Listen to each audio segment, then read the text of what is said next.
नमस्कार, मी अनिल जाधव. तुम्ही बघताय आपलं ॲग्रोवन. हळदीच्या भावात मागच्या महिनाभरामध्ये सुधारणा दिसून आली आहे. त्यातल्या त्यात मागच्या 15 दिवसांमध्ये अनेक बाजारात मोठे चढ उतार पाहायला मिळाले. पुढच्या 1.5 ते 2 महिन्यानंतर हळदीच्या भावामध्ये चांगली सुधारणा दिसू शकते असा अंदाज देखील अभ्यासक व्यक्त करतायत. मग नेमका हळदीच्या बाजारामध्ये ही जी काही परिस्थिती दिसून येते ती नेमकी कशामुळे दिसून येते? हळदीच्या बाजारात मागच्या 10-15 दिवसांमध्ये मोठे चढ उतार का दिसत आहेत? पुढच्या टप्प्यामध्ये हळदीचे भाव नेमके कशामुळे सुधारू शकतात? सगळ्यात महत्त्वाचं म्हणजे हळद बाजाराला नेमका कशाचा आधार मिळतोय? या सगळ्या प्रश्नांची उत्तरं आज आपण जाणून घेण्याचा प्रयत्न करणार आहोत. नेहमीप्रमाणे आपण बाजारभावाचा आढावा घेऊयात की सध्या हळदीला काय बाजारभाव मिळतोय. आपण जर बाजार समित्यांमधल्या भावाचं जर चर्चा केली तर सध्या देशभरामध्ये हळदीचा बाजारभाव आपल्याला सरासरी 16,000 ते 17,000 रुपयांच्या दरम्यान दिसतोय. मागच्या 10 दिवसांपूर्वी इरोड बाजारामध्ये हळदीचा बाजारभाव सरासरी 16,000 होता. तो मध्यंतरी वाढून 22,000 पोहोचला आणि पुन्हा 17,000पर्यंत कमी झाला आहे. आपल्या महाराष्ट्रात जर विचार केला तर बहुतांशी बाजारांमध्ये हळदीला गुणवत्तेप्रमाणे 16,000 ते 17,000 रुपयांच्या दरम्यान भाव मिळतोय. हा सरासरी बाजारभाव आहे. राजापुरी हळदीचा बाजारभाव मात्र आपल्याला 18,000 ते 19,000 रुपयांच्या दरम्यान दिसतोय. थोडक्यात काय तर बाजारामध्ये सध्या हळद 16,000 ते 18,000 रुपयांच्या दरम्यान विकताना दिसून येते. निश्चितच हळदीला मिळणारा हा भाव गुणवत्तेप्रमाणे असणार आहे. म्हणजेच 16,000 भाव हा कमी गुणवत्तेच्या हळदीचा असेल आणि चांगल्या गुणवत्तेची हळद हे 18,000 रुपयांच्या दरम्यान विकली जाते. आता थोडं वायदे बाजाराकडे वळूयात. वायदे बाजारामध्ये सध्या ऑगस्ट सप्टेंबर म्हणजे वायदे बाजारामधला जो भाव आहे तर तो 20,000 ते 20,400 रुपयांच्या दरम्यान होता. म्हणजेच काय तर पुढच्या महिन्याभरानंतर हळदीच्या बाजारामध्ये काहीशी सुधारणा दिसून येऊ शकते असे यातून संकेत मिळत आहेत. आता बघूयात की नेमकं NCDEXच्या स्पॉटचे भाव काय आहेत. म्हणजे NCDEXचे जे डिलिव्हरी सेंटर आहे तिथं जो काही हळदीचा व्यापार होतो त्याचे भाव काय आहेत. तर तिथं हळदीचा बाजारभाव आज आपल्याला निजामाबाद इथल्या सेंटरवरती जवळपास 20,000 रुपयांच्या दरम्यान दिसून आला आहे. तर सांगली येथे साहजिकच सांगली तर राजापुरी हळदीचा मोठ्या प्रमाणात व्यापार होतो तिथं 22,500 रुपयांच्या दरम्यान आज हळदीचा व्यापार झाला म्हणजे हळदीला भाव मिळाला आहे. आता वायदे बाजारामध्ये जे काही संकेत आहेत तर ते दर सुधारण्याच्या बाजूने आहेत आणि इकडं आपल्या स्थानिक बाजार समित्यांमध्ये देखील दरामध्ये आपल्याला चढउतार दिसून येतात परंतु दर पातळी टिकून आहे. मागच्या 8-10 दिवसांमध्ये ज्या बाजारांमध्ये दर सुधारलेले आहेत जरी कमी जास्त दर झालेले असले तरी देखील सरासरी दर पातळी जर आपण आठवड्याची तुलना केली तर वाढलेली दिसून येत आहेत. मग नेमका हळदीच्या बाजारामध्ये मागच्या 1-1.5 महिन्यापासून नेमकी ही चढ उतार का येत आहेत, दर का सुधारत आहेत? तर त्यामागचं प्रमुख कारण आहे एकतर गेल्या वर्षीचं कमी झालेलं उत्पादन, दुसरं म्हणजे देशामध्ये असलेली स्थिर मागणी, चांगली झालेली निर्यात आणि सगळ्यात महत्त्वाचं म्हणजे एल निनोमुळे यंदा उत्पादन घटीचे असलेले अंदाज. आता आपण टप्प्याटप्प्याने या सगळ्या मुद्द्यांवरती चर्चा करूयात. पहिलं म्हणजे गेल्या वर्षीचं उत्पादन. आता गेल्या वर्षीचं उत्पादन आपण बघितलं तर व्यापारी आणि उद्योगांच्या मते 95 लाख पोत्यांचं म्हणजे बॅगेचं उत्पादन झालं होतं. एक बॅग 50 किलोची असते. गेल्या 2-3 वर्षांपासून देशातलं उत्पादन सातत्यानं कमीच राहतं आहे.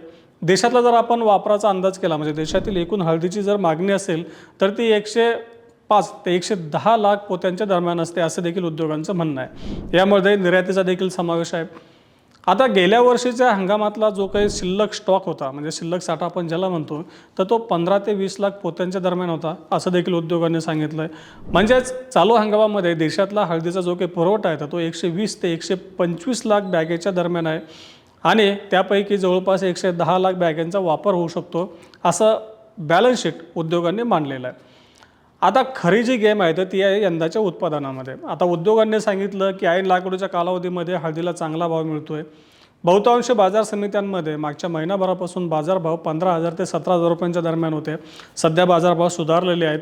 त्यामुळं अनेक भागात शेतकऱ्यांनी हळदीची लागवड वाढवली असं उद्योग म्हणत आहेत. आता उद्योगांनी जरी अंदाज दिला तरी उद्योगातील काही जाणकारांचं म्हणणं आहे की हळदीची लागवड जरी वाढली तरी उत्पादन नेमकं किती येईल हे आत्ता निश्चितपणे सांगता येत नाही. कारण अनेक भागांमध्ये सध्या पाऊस कमी आहे. पाऊस केवळ पिकांना जगवण्यापुरता होतो आहे. पुढच्या कालावधीमध्ये जर पाऊस कमी पडला, पावसामध्ये मोठा खंड पडला तर पिकावर याचा थेट परिणाम होऊ शकतो आणि साहजिकच उत्पादन देखील घटू शकतं. या परिस्थितीमुळे देखील हळद बाजाराला चांगला आधार मिळतो आहे. सध्या बाजारामध्ये सेंटिमेंट आहे की नव्या हंगामामधलं उत्पादन देखील कमी राहू शकतं आणि चालू हंगामामधला हळदीचा शिल्लक साठा हा नगण्य पातळीवर असेल. म्हणजे सध्या देशामध्ये हळदीचा पुरवठा आधीच कमी आहे, बाजारामध्ये आवक कमी होत असल्यामुळं एकीकडे बाजाराला आधार मिळतो आणि दुसरीकडं नव्या पिकाविषयी देखील साशंकता आहे. नेमके उत्पादन किती होईल, बहुतांशी कल आहेत ते उत्पादन घटीच्या बाजूने आहेत. देशामधली जी काही हळदीची मागणी आहे ती मात्र स्थिर राहण्याची शक्यता आहे. हळदीची निर्यात चालू हंगामामध्ये पहिल्या 5-6 महिन्यामध्ये चांगली झालेली आहे. तरी देखील जे काही युद्धजन्य परिस्थिती होती त्यामुळं आखाती देशांमध्ये हळदीची निर्यात कमी झाली होती, कारण हे प्रमुख देश आपले ग्राहक आहेत. तर त्याचा देखील परिणाम हळदीच्या स्थानिक बाजारपेठेवर दिसून आला नाही. निर्यात जरी कमी झाली असली तरी देखील देशात मागणी चांगली आहे, पुरवठा कमी आहे. याचा परिणाम हळदीच्या बाजारावर सध्या दिसून येतो आहे. हळदीचा बाजार आपल्याला सुधारला दिसून येतो आहे. आता हळदीची जी मागणी आहे ती आपल्याला हंगामानुसार कमी जास्त होताना दिसून येते. ऑगस्टनंतर हळदीच्या मागणीमध्ये उठाव येऊ शकतो, मागणी वाढू शकते असं व्यापाऱ्यांनी सांगितलं, उद्योगांनी सांगितलं आहे.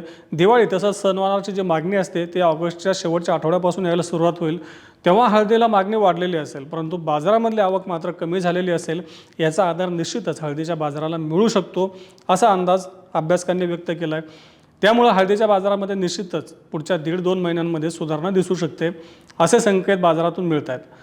आता नवीन हंगामात जेव्हा उत्पादन घटीची दाट शक्यता आहे तेव्हा व्यापाऱ्यांनी आणि उद्योगांनी तसंच अभ्यासकांनी आता जो अंदाज व्यक्त केला की हळदीचा बाजारभाव हा 15,000 रुपयांच्या आसपास स्थिर राहू शकतो. म्हणजे नवीन हंगामातला नवीन पिकाचा बाजारभाव 15,000 रुपयांच्या आसपास राहू शकतो असा अंदाज व्यक्त केला आहे.